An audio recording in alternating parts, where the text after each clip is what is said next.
Welcome to Under the Influence, the show dedicated to drinking and thinking, musing and boozing. I'm Guy Shepherd, your host of this blood alcohol content thought experiment, which is brought to you by Plan Man, a destination for men and women who like men. Check us out. I'm excited to have Greg Ellis, author of The Respondent, Exposing the Cartel of Family Law, a book that has the distinct honor of being #1 on 2 Amazon categories, divorce and suicide. Welcome, Greg. Cheers. Cheers, Guy. Thank you for having me. And cheers, the lovely Barolo. Very pleasant. Now, so one of the things that we do on and Under the Influence is, the whole goal of this obviously is kind of an idea and a thought experiment that, my basic approach, I'm a recovering bartender and really, quite frankly, an excellent drinker. And I've noticed in my times as a bartender that it's like alcohol just makes things a little bit better. I think we live in a society that likes to get rid of the, the relishes of life. But I always have been a guy who at least had the benefit, knock on the table here, the bar table here. It's like I've gotten more out of booze than it's gotten out of me. But one of the things I thought to have a show is that if you want people to be open to think, the best thing you can do is give alcohol, which is a nice social lubricant. So, and particularly, when we get to the subject matter of our guest today, it's like you need to drink when you hear this man's story. It's like I'm surprised you're above the gutter on this. Well, I nearly didn't survive it. Yeah, it's I would say that there are chapters of fellowship groups like AA who probably would not be tuning in and listening in, but it's whatever takes the edge off, and feeling comfortable on a podcast. And I just love the concept of we're all under the influence of something, and how we can take the edge off, right? Oh, you have to. I think booze has always been, a good kind of social and philosophic lubricant, right? My own kind of like approach towards life is that, kind of a Catholic. I believe in the fall, and and I think consequence of the fall was about 3 or maybe 3.5 glasses of Johnny Walker Black, which is the drink that I'm having, was taken out of my bloodstream. And because of the fall, I usually put about 6 to 7 back in. So I kind of I go from a fall to the normal world and then to a stumble or a slur after that. But it's like, I just thought it would be fun to have a show that I've always enjoyed drunk history. And I think that is a fun show. And by the way, the Fall is the name of this smaller statue behind me. That's by Mark Vinciguerra. It's called The Fall, and it exemplifies man's fall from grace. But it looks like he's almost prepared to do a cartwheel. I mean, it almost looks like he might actually just spin it around and land on his feet. At least that's what I hope for all of us when we do our fall. Oh, it's a beautiful thing. One of the things I'd like to just kind of talk to you about is that, I've read an excerpt of your book. I've listened to your podcast, and we're a men's site, and as a men's site, we want to give guidance to man. The idea of a planned man as a man with a plan, right? And if you look at the institution of marriage, right, it's a coin toss, that 50-50 coin toss. And after kind of listening to your story and reading excerpts from your book, getting back to the Catholicism, when I married Mr. Shepherd 26 years ago, I had to go through this thing called pre-Cana, right? And it's called pre-Cana because Jesus's first miracle was at a wedding feast, right? He turned water into wine. But it's like what they really try to do to you is like they try to take the romantics that are coming in the rooms, the folks that see each other as, oh, I found my other half, my soulmate. And it tries to introduce them to the vows, right? One of the things that they kind of pointed out to me is that reflect on the vows. The word happiness isn't there. It's sickness and in health, good times and bad. And it's like happiness might be a byproduct, but it's not a guarantee. And I think we live in a culture where everybody thinks that they ought to be happy, that they have a right to happiness. And they wanted to kind of put it into our, to our minds. It's like, no, you better off see yourselves as cellmates than soulmates, because the only way you can do time together is if you recognize that this isn't easy. And then I kind of like listen to your story and I'm like, shit, it's like, this should be like a coupling with pre-Cana. If you give the respondent to anybody who's thinking about marriage, at least they go in it with their eyes wide open. And what I'd like to do, and ask you to do is just kind of tell your story, but also with this idea that I think that, you know, it's almost irresponsible not to know pretty much what happens when a marriage fails or what could happen, right? And it's like, I mean, you have just gone through the Cuisinart of the, family law, divorce court, and maybe you might even give some attention to what is it like doing that in California, because I, I forgot that guy who was married to the Kardashians, Tristan, but he has a baby mama following him from Texas to California for a reason. It's like in California, it seems like they like to do special things to the respondents. But tell us about yourself and your experience. Well, where do I begin, Guy? March 5th, 2015. Happy home life, earned privilege and success. Member of the country club. Two beautiful sons, 10 and 8, and 20 years married. And like many men and fathers and mothers and women, I had no idea of the two words family law.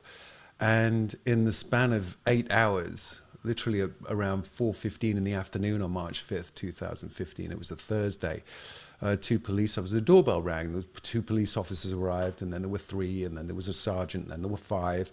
And I was ushered from my home in handcuffs. I was incarcerated, the first of 5 incarcerations based on a false hearsay allegation made in divorce court.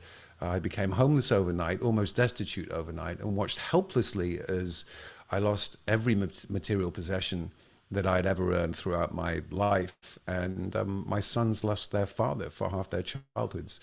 And in crossing that legal Rubicon from citizen to respondent, I migrated from a world of presumed innocence and respected privacy to one of assumed guilt and immediate and ruthless judgment. And then I discovered as I entered the court system that while I was incoherent trying to struggle through this devastation that I'd found myself in, that I thought I was going to get justice and the American legal system, and I would have a judge, and there'd be fairness, and I entered the Star Chamber. And then in a paradoxical kind of catharsis, I got some relief finding out that I wasn't alone, and there were tens of thousands of parents that had been through this and were going through this situation. Almost like Solzhenitsyn in the Gulag, he wasn't alone. Right, yeah. We find solace through communion. And finding that out, it was a little cathartic, but it made me angry that we have a system, the one branch of our legal system, family law, which doesn't offer a presumption of innocence. There is no jurisprudence. This 65, nearly $70 billion a year industry, where the family law code book is written by the attorneys who are members of the state bar associations, and they are the ones who set the rules. They're the ones that become the judges. There's no oversight. It's not answerable to the Supreme Court. It's basically the Wild West of family law. And when you talk about California, litigious California, oh, don't they love to sue in Cali?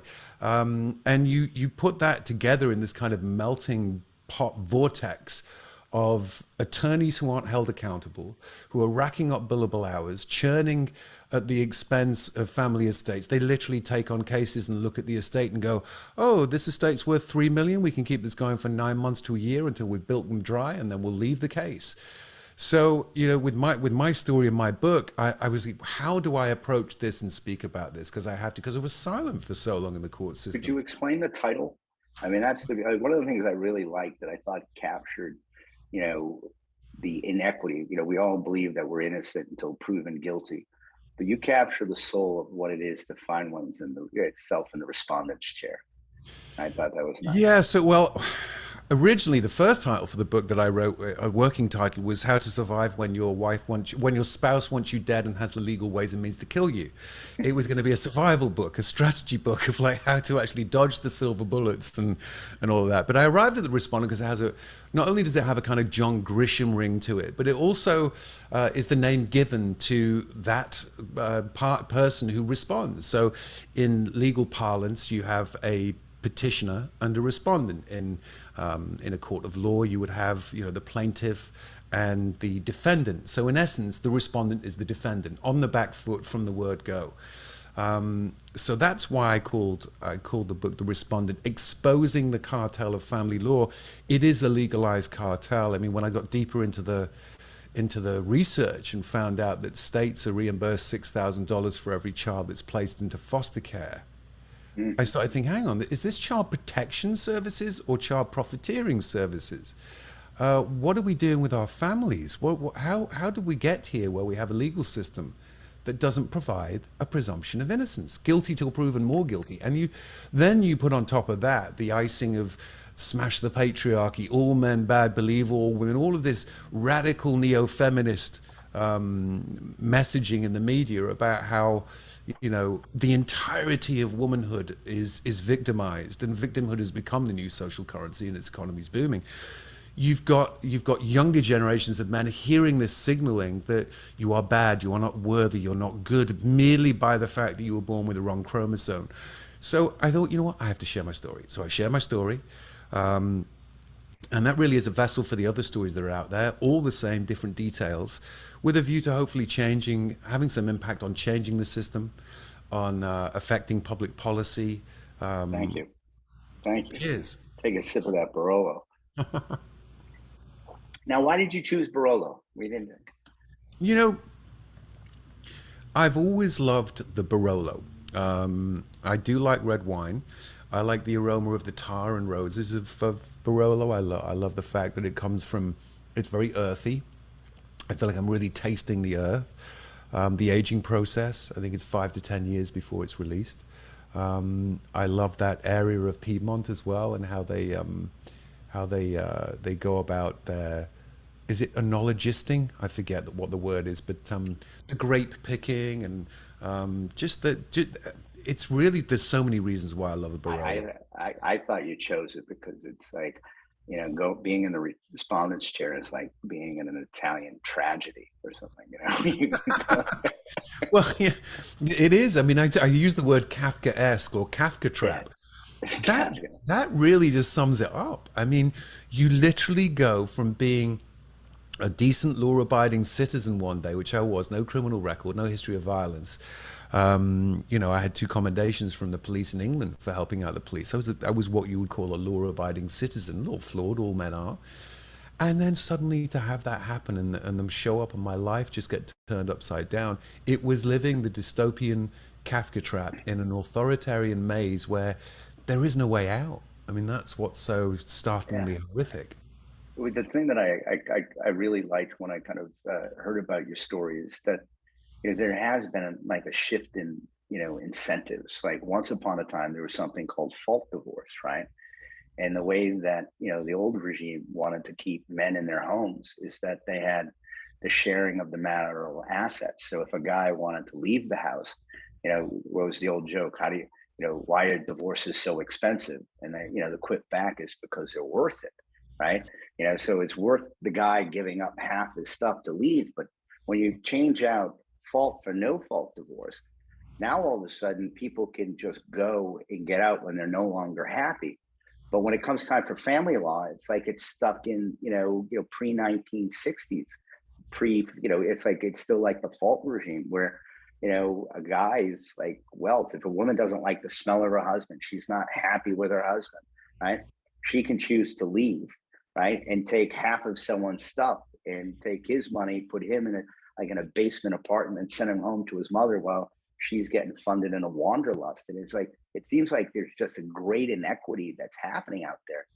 But I was watching an earlier podcast that you had, and I didn't know that it's like, if you want to know the sign that there's like a systemic problem towards men, a disadvantage towards men, what's the number? Is it closer to 70% of the amount? Like women are the ones who initiate divorce and put men in that chair? 80%. It's actually 90% when you talk about educated women.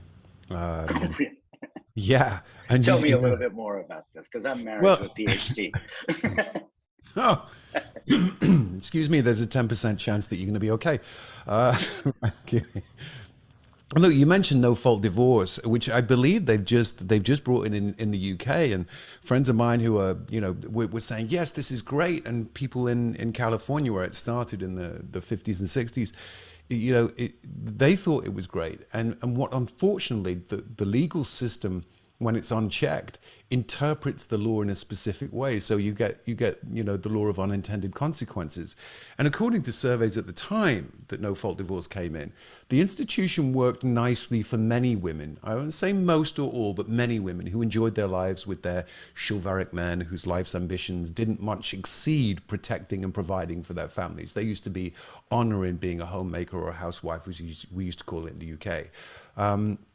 By and large, it wasn't bad for kids either. Then culturally, this seismic shifting technology like the pill, coupled with the sexual revolution, consequently expanded the expectations of women. It helped usher in this the women's liberation movement of the 60s and 70s, and everything we thought we understood about male-female relations changed. That dynamic just shifted seismically, and this no-fault divorce made its debut in California. I think it was in 1969.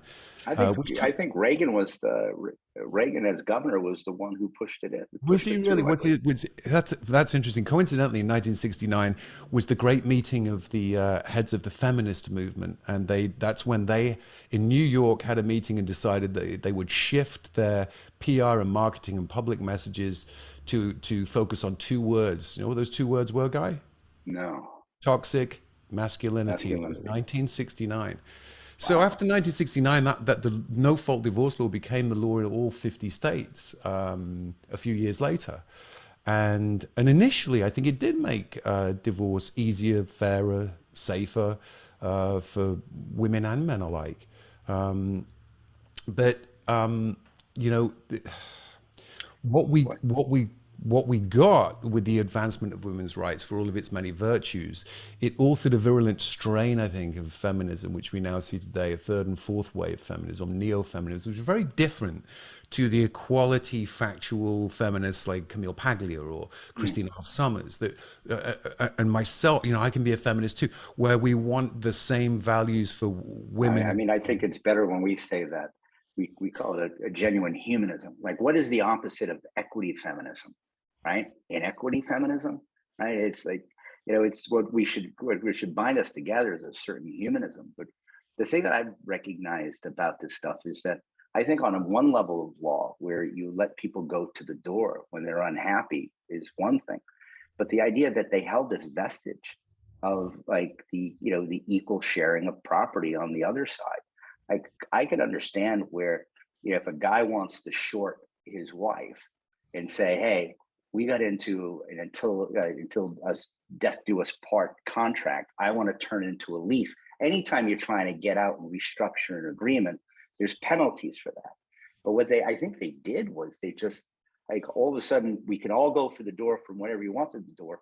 But then they kept this other thing that was really, it existed. I think the equal sharing of assets was always intended to be a disincentive for men to go to the door.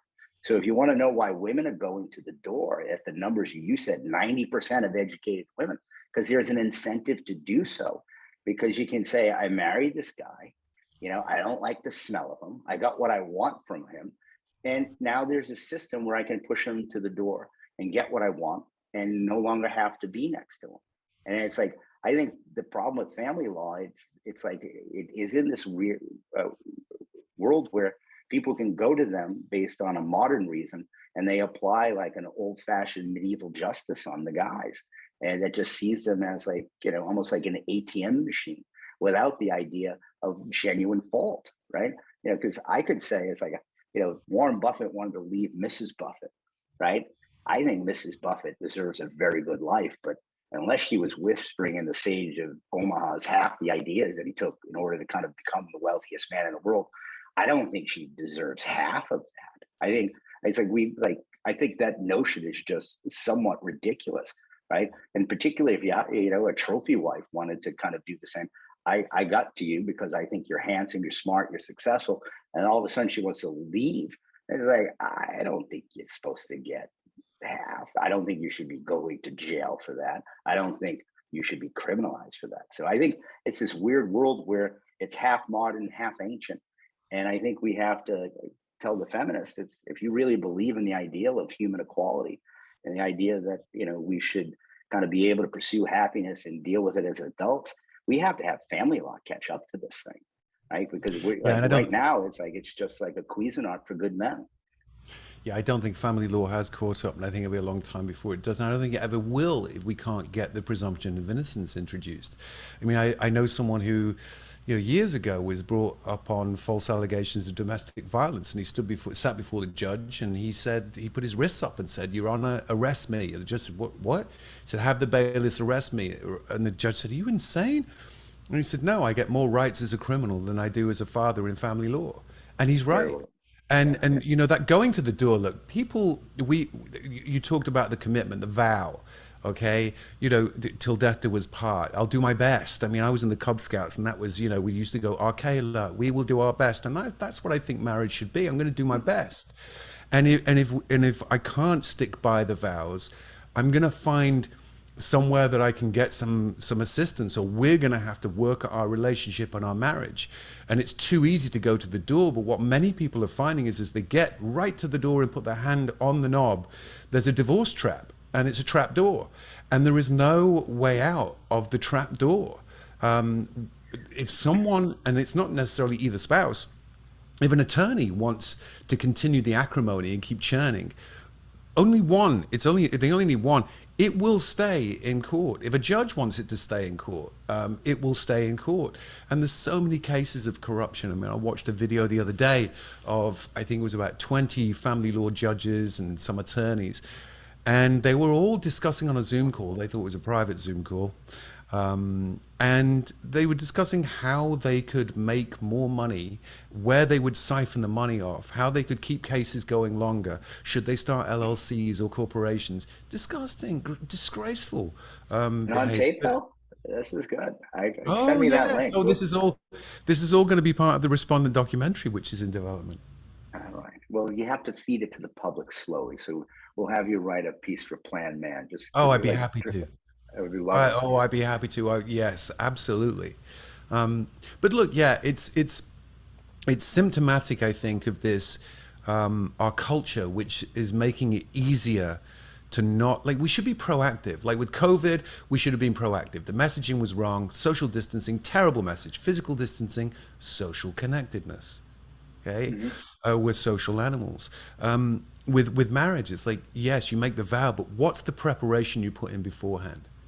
Have you had a conversation about the reality of the situation? The reality is, and I'm not, I don't say this lightly, that in the state and the government has no business interfering in my private love contract, if you will.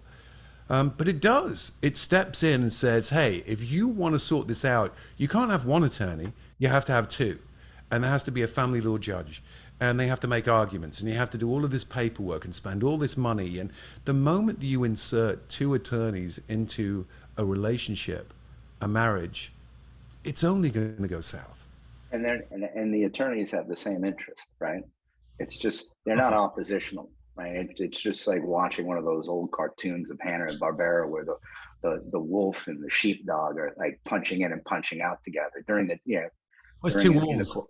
yeah. I sat one morning, I watched my ex-wife's attorney send an email to my attorney. She responded to the ex-wife's attorney, and it went back and forth. By the time it had finished, there were 9 emails, and I was $3,000 in the hole. And I went, I just literally in 10 minutes spent $3,000 without knowing and having any say whatsoever. Oh, yeah. No, I mean the thing that one of the things that I kind of have been thinking about is like just looking at the totality of of the threats to the institution of marriage, right? Up front is that once upon a time, the only way that people really were able to get sex, men had to actually get married. Like it was all kind of very much regulated, almost like the footloose people dance, keep away, get engaged, get married, now have all the unprotected sex you would ever want, right? But now after the pill, it's like, guess what? It's like milk for everyone. Like, so men aren't getting married because they don't have to get married anymore.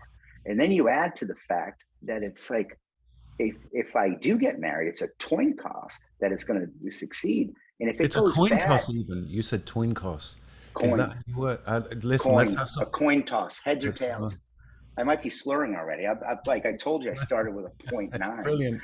But it's like 50-50, you fail. Yep. But if you look at what happens when you fail, you get destroyed, right? Yep. I mean, And there's no nobody should equity be in that. destroyed for a failed relationship, or no one should be. No child should have to be to grow up without a father, because two adults can't get along and can't sort out their differences reasonably with the civil discourse. And sometimes we do need a third party. Sometimes there is a therapist or a mediator, but it shouldn't come down to that. And the state stepping in and deciding to play ultimate arbiter and siphoning off funds for itself through, the foster care system is just, it's scandal.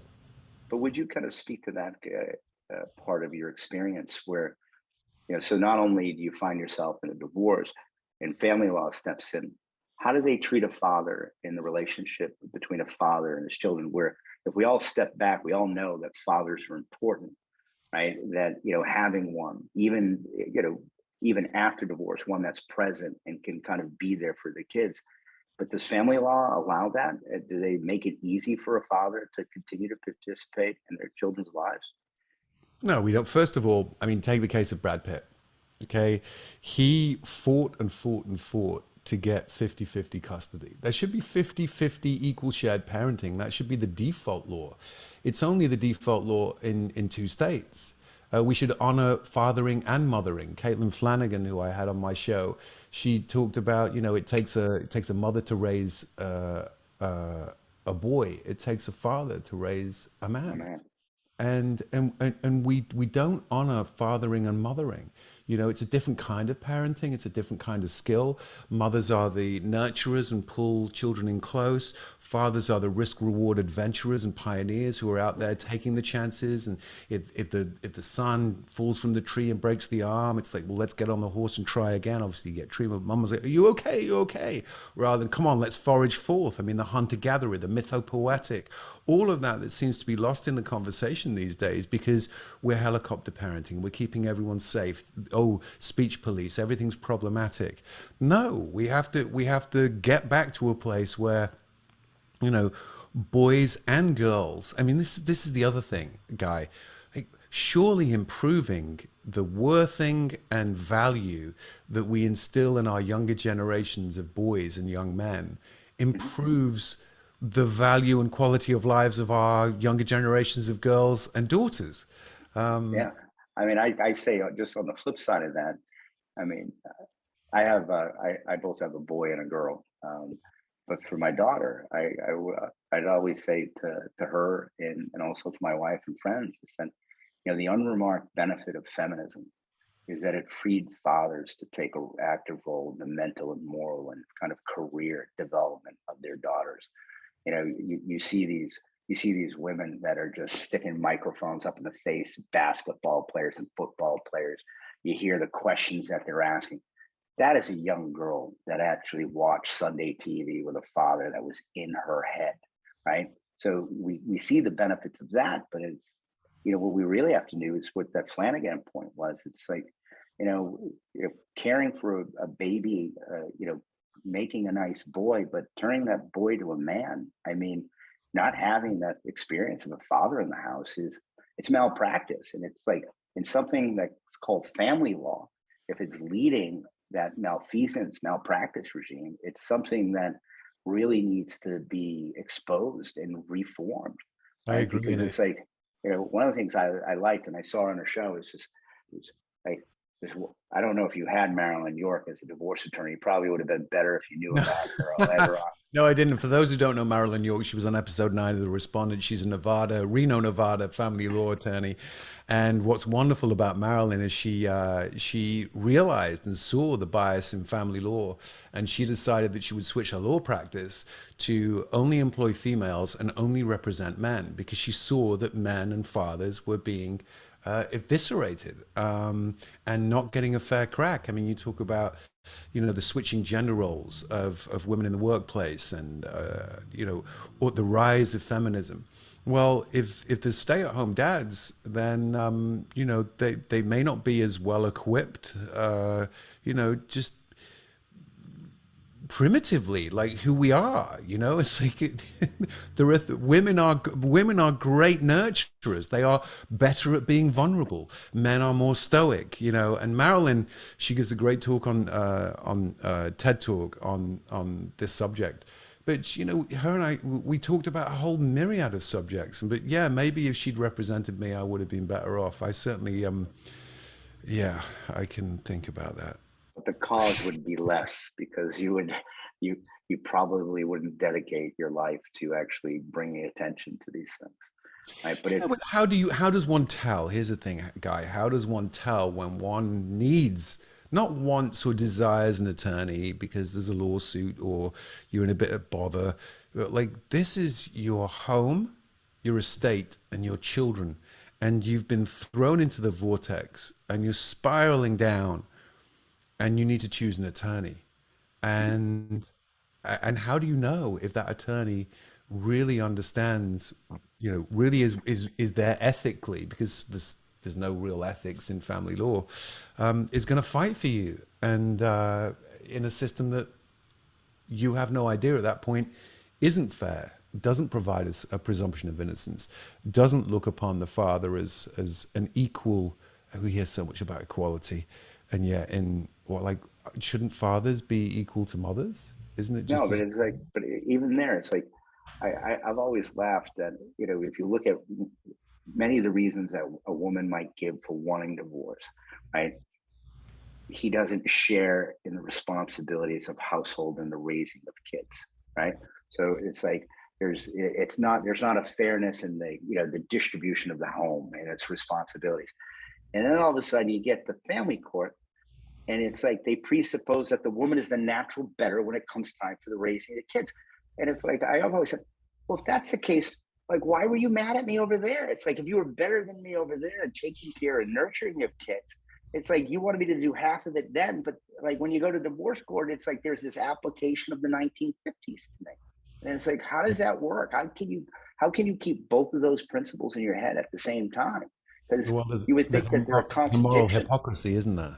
Yeah. It doesn't, you can't, it's a false equivalence as well. I mean, look, I was the people who knew me, and my kids and my family, all of them to a T said I was the more engaged parent. I was the more present parent. I was that guy who showed up at school as the volunteer, and I was the only guy.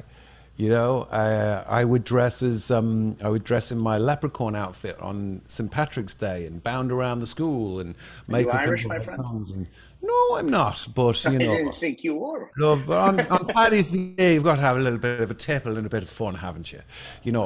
I mean, I was that engaged parent, I guess, in a way. Like taking on more of the stereotypical feminine attributes or motherly attributes, because my ex-wife at the time was very career oriented, and she was pretty hardcore about wanting to keep working, and I supported that because that's what she wanted, and I was working too. So we had I called it a well-oiled marriage machine, where we kind of drifted, and not dealing with the issues within our relationship. And when I say issues, we're talking minimal. We're talking like, how do you keep the romance going? How do you keep the courtship, the excitement, the adventure, all of that? And that just manifested in a complete kind of implosion on her part of how not to behave towards someone you've been married to for 20 years. Oh, that's terrible. Now, how is your relationship with your sons? I mean, it's like I don't see after them. the I don't really. hear from them. Yeah, well, for the first 18 months, it was well documented. I actually included it in my book. I thought long and hard about it, Guy. I wrote the respondent for a myriad of reasons, but I think, look, I wrote the respondent to make sense of the government-sponsored devastation of my life and destruction of my family. I wrote it to let my boys, my children, know that I hadn't abandoned them. I wrote it to tell other, this is a big one, to tell other similarly situated men and women, fathers and mothers who are forsaken, that they are not alone. And perhaps most of all, I wrote it to ring the alarm bell about a broken system and call for social change and family law reform. But what I included in the book at the end was two independent court-ordered psychiatric evaluations, one from 2015 and one from 2019. She chose the psychiatrist each time. That was terrifying to go through that barrage of testing with my connection to my children and them having a father in their lives on the line. Turns out that both evaluations and reports were exemplary of me, and one in particular was pretty damning of her, but the judge didn't even read them. Judges didn't even read them, didn't even care. It was a waste of money, and then had to call the evaluator in at the cost of $8,000 to testify a day, etc. So the money just keeps going up and up and up. My point being, I also included in that first medical evaluation the monitor reports, and every single one of them, it's clear that there was parental alienation going on her part, disparagement, lies, untruths. My sons clearly loved me, wanted to be with me. There's quotes that I included in the book, why can't we live with you? We want to be with you, Dad. Why is Mum doing this? Da, da, da, da. Mum says that we shouldn't get in a car with you, or we'd get kidnapped and we'd never see you again. All of this, and it wasn't taken into account. So that inability for me to even speak freely, because how do you address those things without disparaging the other person, which is in essence parental alienation, meant that I remained silent and just offered my sons comfort, solace, love, hugs, listened to them wailing and hugging me tight and desperate. I mean, how do you understand? Yeah, well, how do you understand that as an 8 and 10-year-old, and I think the two hardest times, getting more under the influence with you. Two of the hardest times were the first time that I had to visit with my sons, and I've said this before, two parents enter a family law courtroom or divorce court, and one leaves a parent, the other leaves a visitor. That's fact. Was when I visited, I was forced. I remember reading Alec Baldwin's book, and he said he wept when he had to visit with his own sons, his own children, and I did too. And my youngest, who was 8, didn't just talk about suicidal ideations, but talked about how he was going to kill himself at 8 years of age.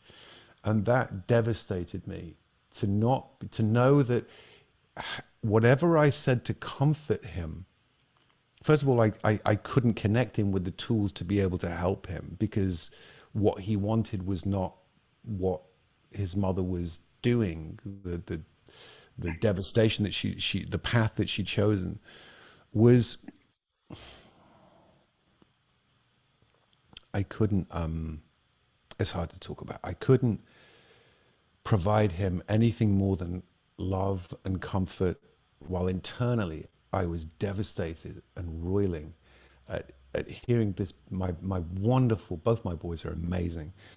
My 8-year-old at the time he's like a genius boy, parkour, like climb. I know every parent says this, but he was too great. Parkour is impressive. Those kids are like spider monkeys. They can do fearless. Things. Right. He was fearless. So that was one devastating moment. And then the other one was when they both came to me on a visit within the first year of doing visits, and just horrible doing visits with a visitation monitor who had 7 AKAs and used to be a woman, and I found out was the son of the PI that she employed, and knew my every movement, and I had my mailbox stolen, I had my trash gone through. But the devastating one was when they both came to me and said that their uncle was sleeping in their beds. They had bunk beds and shared a room at the time because they were young, and threatened to punch each of them physically. And all I could do was say, speak to your mother about it. Speak to Mum about it. It's not right. No one should be doing that.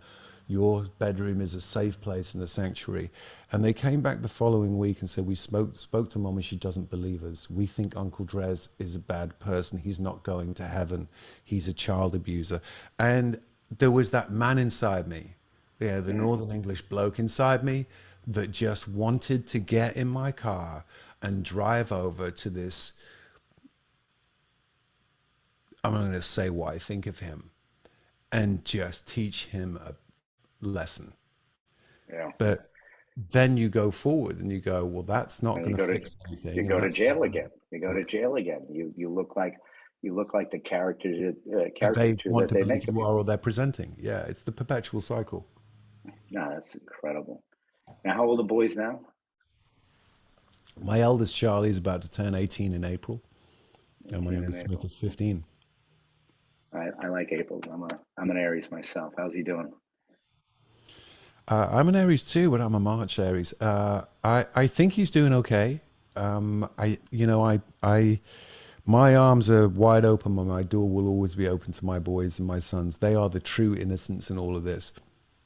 And it will be years. I know it will be years for them to overcome and sense make through this devastation. I know that unconsciously those memories of me are there, the Hmm. memories of all of those firsts and all of those birthdays and all of those milestone events that I shared with them and they had me around for. But the psychological manufacturing of fear and the reimagining of who I am to them at such a young age as their adolescence and how the brain forms through the, I mean, imagine that 11, 12, 13, 14, Oh no, 15, it's 16. terrible. It's terrible. It leaves a lasting concrete legacy.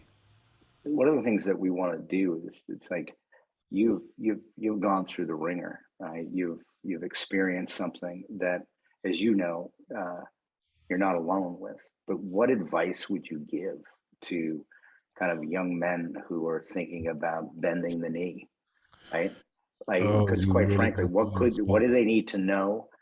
And based on your own experience with like with family law or even contract law, are there really any protections that are real outside a complete upending and reforming of the system?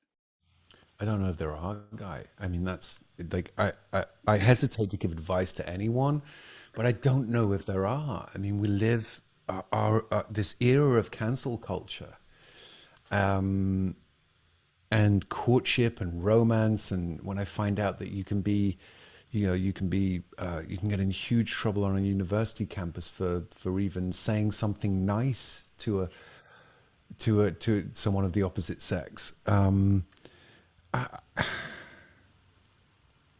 Gosh, Things take culturally, would you admit that culturally that we're doing our best to kill the institution, Oh right? yeah, Like look, I believe I I've said this before. The greatest threat to Western civilization is the breakdown of the family. Socialism, public policy stem from the health and well-being of the family unit, and our familial bonds have been broken and are tethered and strained. So I couldn't imagine. I mean, I remember growing up, going under the influence again for a minute here, Guy. When I grew up, when all the other guys were, or lads at school, were off drinking at the pub at 15, before a year before they were able to. I was like, oh, this is an opportunity to hang out with the girls. When all the other guys at school, when we had to choose woodwork and metalwork or cookery, I took cookery because that's where all the girls were. I would have been players arrested. play, Huh? players play. It's like, I mean, just that the nuance within the unspoken. Like, do I put my arm around? Do I, if I kiss her, will she? Dr. Warren Farrell, who wrote The Boy Crisis, he does these workshops of role reversal, which is wonderful, where he has a male beauty contest. So the women have to sit in the audience and watch the men getting judged. And I think it's the 1,000 rejections that a man has to experience for women as well, because we go through it's not easy to approach. oh And no, I mean we're like sales and marketing. We're out there going door to door, accepting rejection, just moving on. Next, Ooh, next. Yeah, that's so true. yeah. Yeah. Oh, but but this is with my own son, because I'm worried. I mean, I think I've been blessed. I've been fortunate, and it's like when it came time for Mr. Shepherd, I kind of I was in graduate school and and I kind of said, I play hard to like, and she seems to like that. And then at core, I'm like, I made a bet on character, right? I kind of like had a sense of like who she was at core, where she Mm, came from at core. mm. And I still think to this day that's the best bet you can make, right? So So I did just said, I. yeah. And I again, did. I really, mean, look, I'm not gonna. I'm not angry and bitter and disparaging. Like, fact, your truth is there. I, I was 20 years happily married to a woman who was responsible, decent, fair, honest, diligent. We had a good working relationship with our marriage. If we were with the kids, with schedule, like she'd take care of the scheduling and I do most of the hands-on stuff. She was, she was a gun-toting, card-carrying member of the Republican Party, and she was a straight shooter, and she was no nonsense. But she was fair. But that snap was so sudden. do you But think what I that the didn't. system provides for that? Do you find that Oh divorce yeah. itself has its own Well, logic that it inserts into things? That I think it's a you think? culmination of things. I think her family of origin. That she has a mother who is, I think, twice or three times married, who really took the steering wheel and pushed the end of this. The social worker from the CPS who came in and threatened to put our sons in foster care if she didn't file a restraining order and file for divorce. I think the stepfather, who's a federal marshal and ex-liaison, head of Interpol liaison for the U.S. government. I mean, I had a myriad of law Oh, you enforcement you and you seem family. like you were especially fucked. Sorry. I Yes, I like feel special in the fuckery yes, yeah, you are. stakes. Uh, but the sad thing is, it's like you're not alone. I mean, the thing is, it's like I think the outcome. I mean, yours might be a little bit more Kafkaesque or Baroloed, right? But it Well, it that's the doesn't thing. seem I like it mean, ends out well. well, that, like I said, 4,000 children lose a parent in family law in America every day. America is the world leader in children growing up in single parent households. States are reimbursed $6,000 for every child that's placed into foster care. CPS and social workers are incentivized to place children into foster care and take them from vulnerable families and families who don't have the wherewithal or the financial resources to fight the system. When I was accused of what I was accused, I didn't even know where I would go to fight it. Eventually, I did find the place, and I did get cleared. But by then, it was 6 months later, and it was too late. This reputation savaging Hmm. is it works, and that's what is staggering to me, is that those who make false allegations and accusations aren't held accountable. I mean, look at what's happened with Johnny Depp. I mean, anyone who knows Johnny knows that he's a flawed. We're all actors, we're all artists, we're a bit flawed, but he's a wonderful guy. His reputation precedes him. I've worked with him for over 10 years, and I was at the same school as his kids, at the same school as my kids, and the fact that Amber Heard did research like a character for her own character before she met him to understand how to speak, and she looked at Princess Diana apparently and Vanessa Paradis, and like this was the campaign of gold digging to end all gold digging, and then the moving bruise on the face. And there is no, like, Johnny Depp has not been tried for any crime, and yet he is cancelled to a large degree in Hollywood and in the court of public opinion, because perception says, oh, he's a man, he's guilty, till proven more guilty, hang him, burn him. He's a wonderful guy and he's a great talent. There are so many, and look, it family law doesn't take any prisoners, and it doesn't choose whether, it doesn't care if you're a celebrity or whether you're a nobody. Well, I think they do. I think they punish it more. I really Yeah. don't think that the goal of it is equity. right? I think if no, if you like, if you do, I wrote a piece up on Drake, right? So Drake's out there, he's playing, but he's aware of the world that he lives in, and there's this apocryphal story about all of a sudden, he's betting some social influencer, and I think he got a sense of what her character was. So supposedly he dosed one of his discarded what do you call them, Jimmys? What do you call them over on your side? A condom over on your side Oh, of the pond? Johnny's. Johnny, it's not Jimmy's. I apologize. Yeah. It's kind of close. It was in the family, Close and enough under the influence. yeah, and he squirted it with some hot sauce, and then all of a sudden, this woman now is suing him for the fact that like he caused irreparable harm to her downside because she was trying to entrap him as a gold digger, right? I mean, this is the world that we kind of live in. I think men who have like two things that you learn when you look at a lot of the literature on kind of mating and dating, and it's like it turns out if you're 18 years old or you're Pablo Picasso in his 80s, all men like the same things. I think it's 24 years old and blonde, right? You do. You see, I don't. I'm not. When you say like, you mean you're sexually It's attracted or just generally like an ideal aesthetic. But I think like women look for status, and it's like I do think we should recognize that there is a reality of like gold digging, and it's like Of they don't course. like to hear the word they don't like to hear the C word or gold digger, but guess what? They both exist in the world, and the only way that you can actually get less of them is to call them by their name, and to at least agree that we should have less of that, not more of that. But I do think when you look at the relationships that are out there, and pretty much, I can even hear my mother's voice. It takes two to tango, sweetheart. Right? Well, guess what? Like, at what age are you obligated to know how your vagina works? Right?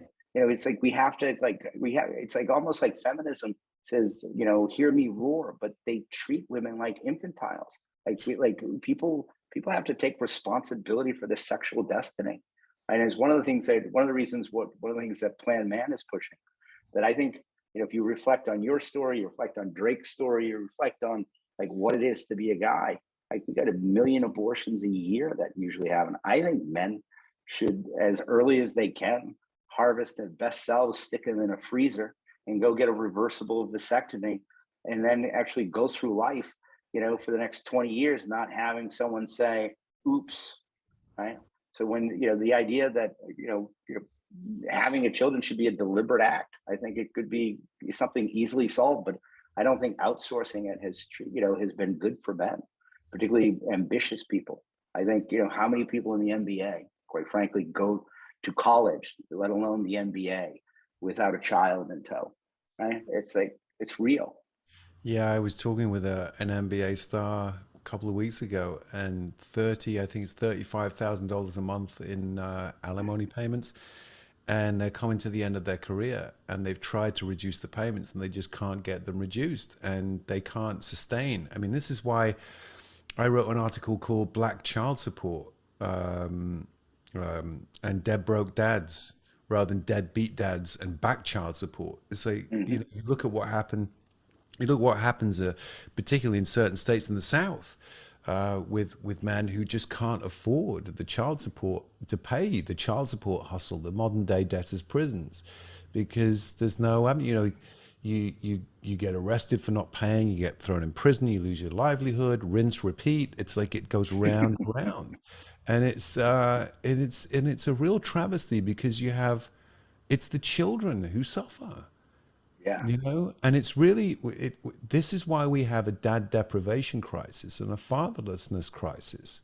You look at the underlying causes to the school shootings. You mention it, and people are like, "Oh, whoa, that's crazy. Why are you saying that?" Well, look at the correlation between all of these school shooters, fatherless homes. Hmm. Look at the rioting that goes on. Look at fatherless homes. Like, so, if we address this and we can remedy this and improve the system and reform it, I believe we can improve, the rates of incarceration. We can improve the education system, physical health, mental health. Like the burden on the system will be lifted, because we have too much social isolation. We have too much stigmatizing of certain groups of our society, particularly fathers and men, particularly men. I mean, it's enough, guy, enough of the vilification and the devaluing of men. I've had it. I've had a couple of glasses of Barolo, but I've had it. I've just, it's, stop. Like, who do you want to fight a war? Who fights the wars? You know, like what's the large, like, But one of the things that I mean, but this is the thing about men that I find interesting is that, we don't organize, right? We don't go to the doctors. We don't call our congressmen. We don't actually make our voice heard, right? So I think what we've always looked to is we looked at the equity and, and love of our fellow human. And it doesn't seem to be working out very Well, you well. make a great point, which means that in order for this to change, it needs men and women. That's We right. need boys and girls. We need the family or the familial unit to come together. I've been working with a representative in Ohio in the state legislature there, and there's a bill for 50-50 share parenting, and that's bipartisan. So both sides are working together because they both see the need for 50, like, and what that means is, for those who aren't aware, it means that when a divorce is initiated, both children get to keep a relationship equally, that's equality, with a father and a mother. That's not the case in 48 of the 50 states right now. It's only What are the Kentucky and two exceptions? Arkansas. And what's interesting is Kentucky passed it. Two progressive states, if there ever was one. Right. Damn straight, guy. Yeah. Come on. I think, Kentucky, the main reason Kentucky passed it, because apparently they have a law that says that attorneys and the legal system they can't lobby any elected politicians in state legislatures. So they weren't able to spend, like they do, millions of dollars on a disinformation campaign before the bill, gets passed. To stop it. So Kentucky already, like, we can see the effects of across the board of the societal remedies for families in Kentucky, and it makes my heart beam. Arkansas the same. Ohio's going to have the same. Next will be Missouri. Then we're on to Oklahoma. But there is like a common, almost a template that can be that's being worked out now that can be pushed. There's so many great people on the ground who are doing this work. The only thing that's stopping us is, like, in Missouri. Okay, I forget his name, and even if I remembered it, I'd probably butcher it. But there's a Republican, the House leader in the House there in Missouri. The bill has been sitting there for 7 years, and he hasn't brought it to the floor. Why? And yet you see on his social media platforms, he's posting pictures of his 3-year-old daughter happily painting in the front room, and they're living an idyllic life as a family.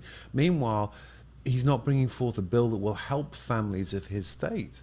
So I'm not a politician, and I don't care about politics in terms of, like, parenting trumps politics. How can we get those bills through that will provide relief for people, so that the guy, the vet who I spoke to the other day, who served our country, kept our freedoms, who, after getting his 2 legs blown off in Afghanistan, is lying in a hospital bed recovering and recuperating, gets served divorce papers, false allegation, comes back to America homeless, can't see his kids, and has been fighting as his own divorce attorney for the last 6 years. Like, that's not America. But it is. No, but I mean, you get what you deserve, right? I mean, if you follow the logic of what we've been hearing, right? I mean, our families are bad. This enterprise, this idea of a democracy, self-government, pursuit of happiness, it looks like it gets pretty ugly pretty fast, right? It does get ugly fast. You see, you get what you deserve. I wrote a quote once, an aphorism. It's called Desire. It goes, now we're under the influence and we're just chatting, but it goes, when you get what you desire and you're not prepared to nurture, desire will desert you. You will get what you deserved, lose what you desire. Mm. Oh, That's a nice The other note. one was a bit Jungian, which is a bit Confucius is, I'm not who you think I am. You are who you think I am. Oh my God, I have to drink more. Wait a second. I'll catch up. That's usually the reaction that one gets. I am not who you think I am. You are who you think I am. Yeah. So what, what do you want to accomplish? I mean, it's like, I appreciate what you're doing, right? I mean, but I'd like to also kind of move it to a next level because, as you say, you have boys that are becoming men. I have a son who's at the crossroads of this stuff. You know, I you know I think the best thing I ever gave my kids was, like a stable two-parent family, and then you kind of look at you look at where we are and what we need. It's like we got to make this better. I mean, so it's like, is there any way that we can kind of move this? We can step up. Do men have to get organized? Do we have to actually come together and do something? Because it seems like anytime. One of the things I figured out when I started this thing, I started looking up the manosphere. And my God, if five guys get together, it's like the Proud Boys just actually created like a kiosk or something. It's like you just get in trouble for shit, right? But it's like, How dare it's a, five men get together? I mean, yeah. But it's like Mika can go and create these big groups and give like ribbons to everybody, but we just have to sit separately and accept it all.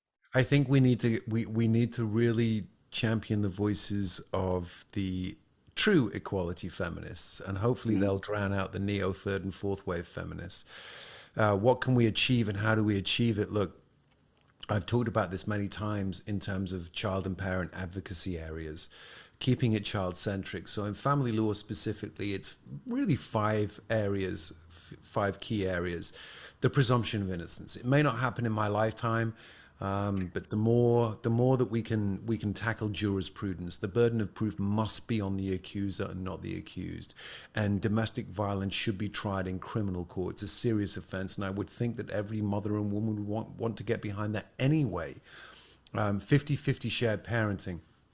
We have that law now, the rebuttable presumption of 50-50 shared parenting, which means that it's challengeable.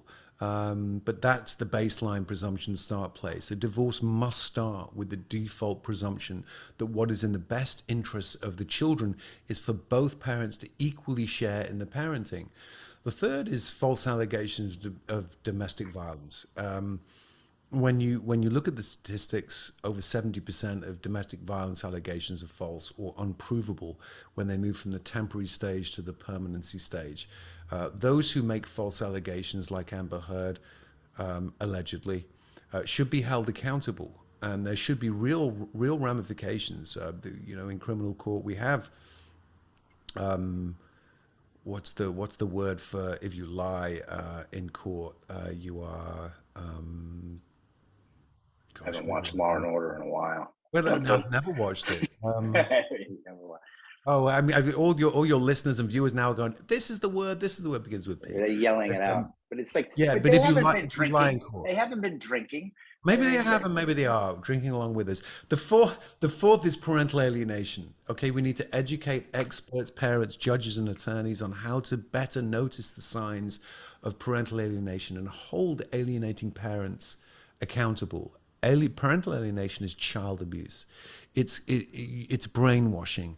How can you deprogram your child when they have been taught to believe, and when the parent doesn't even realize that they're alienating the other parent? And the fifth one, I think, is child support. Financial support follows or provides for the parent and child, and it should provide for the parent and child, but it doesn't right now. It supports the state and government coffers, and that's disgusting and despicable.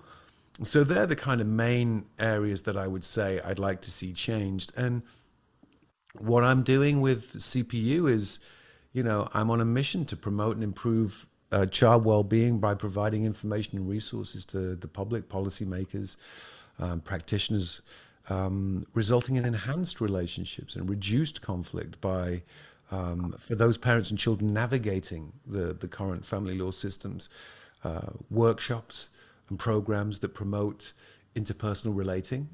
That's our CPU communication, mediation, solutions-oriented intervention experts that help resolve conflict disputes rather than what we see much of the time in the system is mediation experts who help churn the acrimony, and CPU law, the public interest law, to provide legal advice, support the mediation process, and oversee legal procedures, training judges and legal practitioners to keep families out of court, and ultimately be proactive before you take that vow, Mm.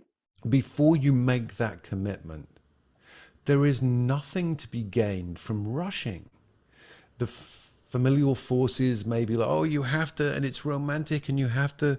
Well, I've said this to a few people.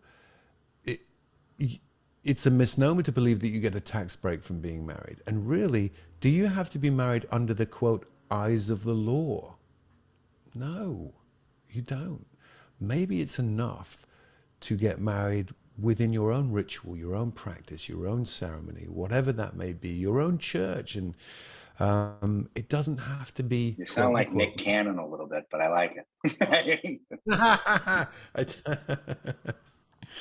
He's gonna I get think in that has to trouble. be. He's Oh, gonna I'm get in already trouble. in trouble. I'm talking about family law. I'm already in trouble. Yeah. No, You but do. that's one of the things we want to do with Plan Man is not to recreate things, but to aggregate the good. It's kind of a mall for men. So I mean, I feel the good thing about our conversation today is that I have a guy, and it's you. I mean, it's like the thinking, the equity that you bring to it, the humanity and voice is it it's tragically ennobling. And I mean, I'm sorry that you had to kind of go through this ringer to kind of come out the other side, but it's like you're alive, you're strong. I think you're trying to kind of make the world a better place, not only for yourself and your own self understanding, for the like your kids' records, so they can actually see dad and know what dad's about and what he's trying to do for the other dads out there. But you know, maybe I think we really need to do as men. It's like men's health isn't good. Men's family law is not good. It's because, quite frankly, I think men just kind of keep their heads down and grind through things. That's right. And, you Yeah. know, and, And I thank you, Guy, for saying that, and I thank you for doing what you're doing because it's necessary and it's not easy, and how to traverse our current cancel culture. And I've really thought about how I can further aggregate the how not to be extreme. yeah, Like all men aren't bad, and all women aren't good, and all men aren't good, and all women aren't bad. And demonizing masculinity is not the solution; it's the problem. And that's right. if we can get our head around this neo-feminist third and fourth wave strain of radical feminism that is has had an all-out assault on the family and men and the idea of the male in general, perhaps we can get some wins and some inroads. And rather than doing wonderful, magazines about what we men should wear and how we should think and what we should feel, we can cut to the chase and get to the talk about, the things that really matter, like, camaraderie, baking or breaking bread. Let the women break the bread. No, I'm kidding. And I plan on having some. I just invested on a new property, which I'm hoping on doing some father warrior weekends and father son weekends and family I mean, weekends and weeks and like retreats and getting out into nature and adventure and man very scouts, poetic. Right? Yeah, and like man scouts. remembering what we forgot. That's right. There was some really good stuff back in the 60s and 70s and 80s, like, and because of a few bad men or people, the whole organization has to be vilified. No, we can find a way back to championing manhood and become family champions again. I hope so. I hope so. And I'll certainly drink to that. Right. Oh, yes, of course. Of course, Cheers we're to going to that. drink to that. This is Under But the Influence with Guy Shepherd. I'm Greg Ellis, and I've had a few And I'm glasses not of Merlot. driving. And I'm not driving the conversation. Can you, I mean, after you play the piano a little bit? Oh, Can you play? I'm known to jump on the piano and sing some songs. Oh, that's great. But I mean, I do hope that this is the beginning of a beautiful friendship, my friend. And it's It like already is. Yeah, of I course. mean, I appreciate everything that you're doing for all of us. And I do want, you know, I wish Plan Man was bigger than it is. It's something that we're just launched. Well, how But I can we work? How can we find ways to work together? I There's mean, got to be synergy there. Where are you located, Guy? I'm in Palm Beach. I've been doing COVID in the free state of Florida. It's been very Yeah, nice. woohoo! I call it the live free and maybe die state. You know, it's just it's an open question. It's an open question. But for the most part, we're doing fine.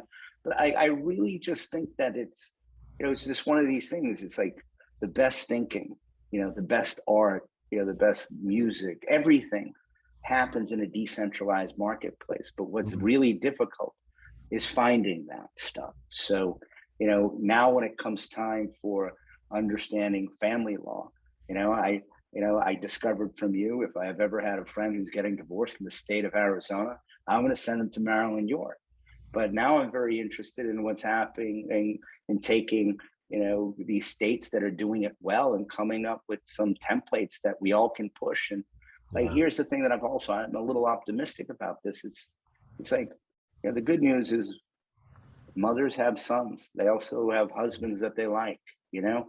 I think there's an interest in getting this to work because everybody knows that, you know, families matter, you know, and it's like, you know, and guess what? Things go bad, we can take a tender bar approach towards kind of making up and helping kids that are hurt through divorce. But we I think we all have an interest to kind of make this work. And I think you know, you bring a knowledge and a humanity to this that, you know, like Guy has a guy now when it comes time for family law. I Hmm. wouldn't mind hanging out with Johnny Depp. I hear he might have a better Barolo than what we sent you.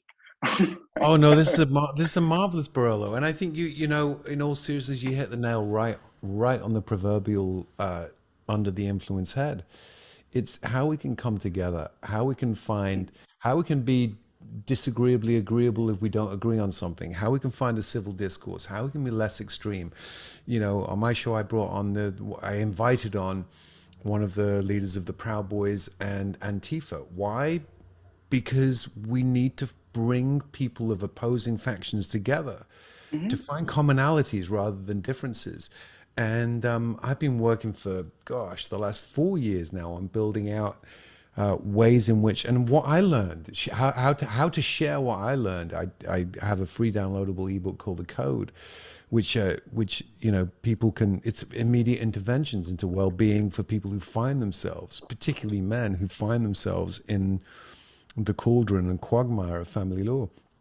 And all of the Eastern rituals and practices, moving meditation, Qigong, Ikigai, that sense of worth and being, and alive worthing, and how we can provide some assistance to people without sounding sanctimonious and expert and I'm a master, but just this is what I learned, this is what I need to share, and hopefully you can learn something from it too, because we're all in this together. We are one humane race, or inhumane race at times. We are all kindred, we are all fellow men and women, not meaning to, you know, upset the transgender and LGBTQ lobby. But we are all, literally, we are all in this together. And what That's is the right. legacy we're going to leave? And I remember someone saying once, I think it was Neil Better. deGrasse Tyson, you know, be afraid to die until you've scored some victories for humanity. And what are those victories you're going to score? And I didn't used to think like that guy. I used to think about, you know, what was my next role that I could get? What was my next job? That, of course, I love my kids and I love my family, and I would appear at charity events and do triathlons for Children's Hospital LA. But there You have wasn't that. cardio too? I don't like you anymore. I didn't know you had cardio. You can run. No, no, no, no, no, That's it. no. All My T-shirt said complete, not compete. right. Okay. Yeah, no, it was, and then I did an Ironman, and that kind of nearly killed me. So I was like, you know what, my time here is done. I think it killed marathon too. I mean, that was the whole idea. He ran that thing and he died after he delivered the message. But it's like, when I heard that, I mean, I studied Greek. I said, yeah, I'm never going to do that. Cheers to that. I've still got more to drink. It's Friday. Ah, boy. Are we on a podcast still? Or are we Hmm. finished recording? I wouldn't. Well, let's finish and let's just bullshit after it. So thank you very much, Greg. Continue to do your good work. May we work together and make the world a better place. Cheers, my friend. Cheers to you, Guy, and thank you. Cheers to you. We're finished Real, now. a That was real fun. treat. Yeah, a real pleasure. One of, if not the most enjoyable podcasts I've ever been on. Oh, I mean, it's like, thank you very much.